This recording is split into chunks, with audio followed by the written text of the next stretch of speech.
The 2022 NBA draft is one of the more fun drafts I can remember in a long, long time. Those of you that saw my recap video the other day understand that this was a super fun one. Today we're doing winners and losers. I wanted to take a little bit of extra time, really evaluate what exactly happened because there was a lot of stuff. I've got 4 winners, I've got 2 losers. Let's go and get to it. First up, we'll start in the positive category. In my opinion, the biggest winner of the entire night. I don't think that this is going to be a strange opinion for a lot of people. The Detroit Pistons. They end up with 2 guys that they really like. They said it multiple times in the broadcast, Detroit wanted Jaden Ivey, Detroit wanted Jalen Duren. Those are the guys that they wanted. And it was very likely coming into the draft that they weren't going to have the opportunity to get either of those guys. Ivey was supposed to go 4. You know, they had to do some work to go up and get Jalen Duren at 13. What an absolute steal for Detroit. Not just the players that they wanted, but the players that fit so perfectly. Like, yes, there's Isaiah Stewart there. There's the possibility of them signing DeAndre Ayton. But whatever the case may be, like, Detroit has, as of today, yes, they traded Jeremy Grant. They used that pick to get Duren. They created cap space in that deal as well. They have Ivey, Cunningham, Saddiq Bey, Jalen Duren, Isaiah Stewart, and the cap space to sign someone to a full max. Whether that be Miles Bridges, I wouldn't recommend it, but if that's something they want to do, they can bring in Miles Bridges. There's a couple of different options for them. They have their backcourt solidified. They have a wing in Saddiq Bey. They go out and find another wing, a front court guy potentially that can score. They're in a fantastic spot depending on how these young guys develop. I cannot imagine a better fit from a backcourt perspective alongside Cade Cunningham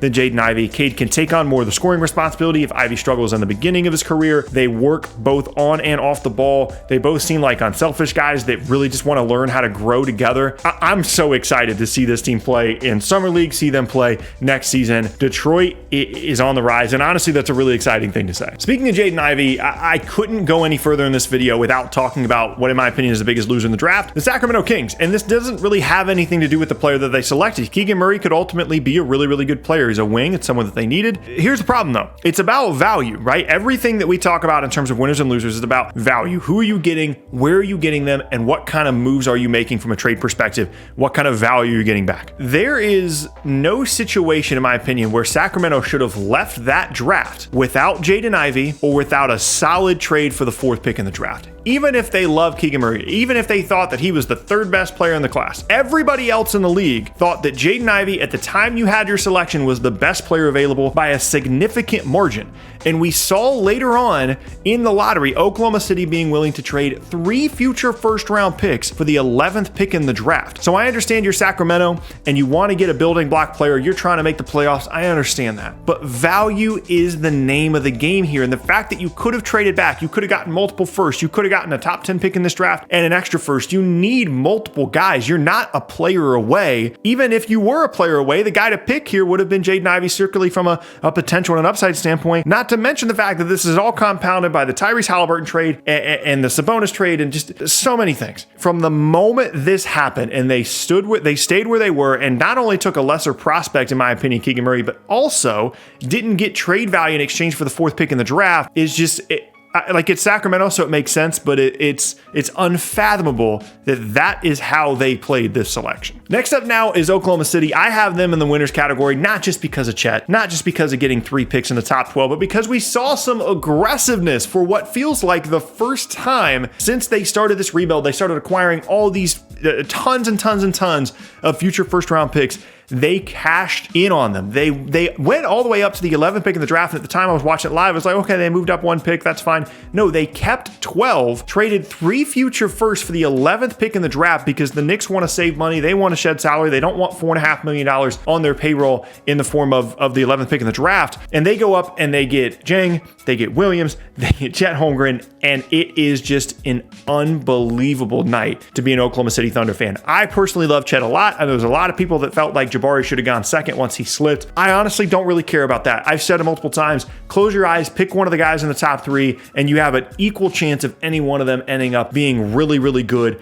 Oklahoma City, I love to see the aggressiveness. Even if you don't like the players that they picked at 2, 11, and 12, you have to appreciate their willingness finally to cash in on these picks, to cash in on years of losing and tanking and acquiring future firsts. This is awesome to see a team finally starting to invest in whatever the next couple years of Thunder basketball are going to look like. Moving back now to the losers category, the Charlotte Hornets. I'm just confused. So we went into the draft knowing that they wanted to trade one of their first. They had 13, they had 15, and the the assumption for a lot of people was they're going to package one of those picks along with Gordon Hayward to dump his salary and create some salary cap space to re-sign Miles Bridges or to make some other moves, right? Ultimately, I think they did well with the 15th pick. I think Mark Williams is a perfect fit. He easily could have gone much higher than this, and I think he's going to end up being a perfect guy for what they need at the 5 spot. The problem is, as we discussed earlier, value. Value is a significant issue here if you're Charlotte, because you trade the 13th pick in this draft for a pick into the future that is not going to be as high as 13. Yes, you get some second round picks, but like whether you wanted to select Jalen Duren or you just didn't like the players that were available, it's just not good value. The pick that they ended up getting could be in the 20s. It could be pushed all the way down into 23 or 24 or 25, whatever the case may be. And I don't even have like this crazy opinion on Jalen Duren being like the next superstar in the league or whoever would have been available at 13. I just feel like they could have done so many other things with this pick. We saw the value of picks in this range. Again, Oklahoma City giving up 3 first-round picks. I understand that situation is unique to Oklahoma City specifically. Just not good value in my opinion. That's the thing I keep coming back to. Back now to the winners category. I wanted to briefly mention the Atlanta Hawks, a team that I feel like not a lot of people are talking about. AJ Griffin is going to fit seamlessly into this roster. Yes, they have a ton of wings. They've always had a ton of wings, but they traded away Cam Reddish and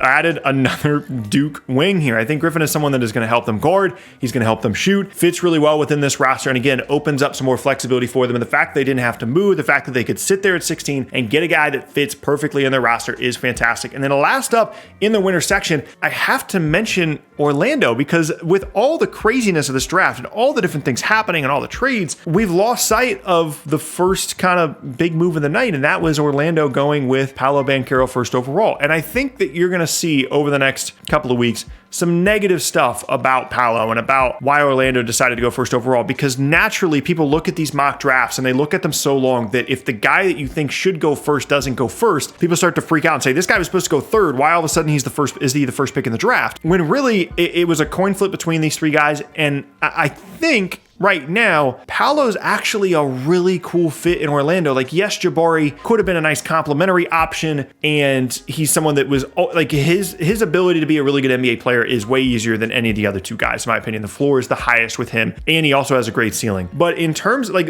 Orlando's problem right now is we don't have the guy. Like, we don't have, like, as much as I love Franz, some of the other guys on the roster, they don't have the number 1 guy. They don't have the superstar guy. They don't have the all NBA level player that's going to be one of the best players at their position. Paolo represents the best opportunity in this draft to end up becoming that guy as a primary scorer, as a facilitator, as the focal point of an NBA offense with size. As much as I like Jabari Smith, as much as I like Chet, neither of them have nearly as much of an opportunity to become that level of player as Paolo Banchero does. And as a result, I love the selection. I probably would have put them as winners here, even if they had taken Chet, even if they had taken Jabari. But the fact that they decided, this is our guy, let's just go for it. I know it was a last minute swing. I know that maybe reportedly they didn't even work him out or interview him, but strictly based off of what he showed at Duke, the superstar upside for him is higher than the other 2 guys. And in a draft where maybe it's a little bit confusing who the superstar guy is going to end up being, I really respect them taking the big swing here. And at first, when the rumors started to come out about them possibly taking Paolo at 1, I thought maybe it was bait to try and get Houston to trade up, because Houston reportedly really wanted Paolo. But ultimately, I really respect the selection. I think it's going to be something that's going to bear out well for them in the future. That combination alongside Franz, Wendell Carter Jr. there as well, all the different guards that they have. Orlando is sneaky interesting with some moves still to make this offseason and in free agency. And last up, I got to put one more winner here. I feel like I do this every year, but the fans, the content, just everything. We'll say the fans here. What an unbelievable night. We say this all the time on this channel. The NBA, it never fails to deliver. Like, I can't remember the last trade deadline, the last draft, the last free agency period that didn't absolutely deliver from an excitement and a drama and a content standpoint. And they did it once again. Like I said, we spent an hour or an hour and a half not knowing what was happening with this Oklahoma City and Knicks trade. We spent so long trying to figure out what was happening with Jalen Duren. There was a last minute switch between 1 and 3. Ivy not going 4. You can always expect the unexpected with the NBA and still be surprised. It is so much fun every single year. It's why the draft is one of my favorite nights of the year. And I can't wait to see what these guys look like in Summer League and as they begin their NBA careers. This was such a fun night, and it's one of the reasons that I love the NBA. It's one of the reasons I love covering it. Not just because the content is so fun, but because just as a viewer, this was an awesome and an unbelievable night. Unless any of this stuff results in the Knicks getting Kyrie Irving via free agency because they traded for all these firsts and creating salary cap space and ultimately ruined the future of my favorite team. Unless that happens, that it was an awful night. See you later.